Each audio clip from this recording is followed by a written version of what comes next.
கவலையின்றி கண்மூடி கிடந்தோம். தோம் தரையில் விழுந்தோம்.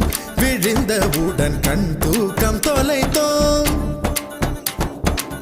அப்போது அப்போது போன தூக்கம் என் கண்களிலே எப்போது எப்போது வந்து சேரும் விடை தோணலையே.